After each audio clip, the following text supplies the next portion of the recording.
இன்றைய நற்செய்தி. இன்று 19 ஜனவரி 2025. புனித யோவான் எழுதிய நற்செய்தி, அதிகாரம் 2, இறை வார்த்தைகள் 1 முதல் 12 வரை. அக்காலத்தில் கலிலேயாவில் உள்ள கானாவில் திருமணம் ஒன்று நடைபெற்றது. இயேசுவின் தாயும் அங்கு இருந்தார். இயேசுவும் அவருடைய சீடரும் அத்திருமணத்திற்கு அழைப்பு பெற்றிருந்தனர். திருமண விழாவில் திராட்சை ரசம் தீர்ந்து போகவே இயேசுவின் தாய் அவரை நோக்கி, "திராட்சை ரசம் தீர்ந்துவிட்டது" என்றார். இயேசு அவரிடம், "அம்மா, அதை பற்றி நாம் என்ன செய்ய முடியும்? எனது நேரம் இன்னும் வரவில்லையே" என்றார்.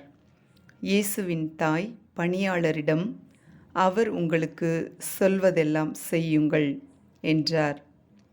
யூதரின் தூய்மைச் சடங்குகளுக்கு தேவையான 6 கல் தொட்டிகள் அங்கே இருந்தன. அவை ஒவ்வொன்றும் 2-3 குடம் தண்ணீர் கொள்ளும். இயேசு அவர்களிடம், "இத்தொட்டிகளில் தண்ணீர் நிரப்புங்கள்" என்று கூறினார். அவர்கள் அவற்றை விளிம்பு வரை நிரப்பினார்கள். பின்பு அவர், "இப்போது மொண்டு பந்தி மேற்பார்வையாளரிடம் கொண்டு போங்கள்" என்று அவர்களிடம் கூறினார். அவர்களும் அவ்வாறே செய்தார்கள். பந்தி மேற்பார்வையாளர் திராட்சை ரசமாய் மாறியிருந்த தண்ணீரை சுவைத்தார். அந்த ரசம் எங்கிருந்து வந்தது என்று அவருக்கு தெரியவில்லை.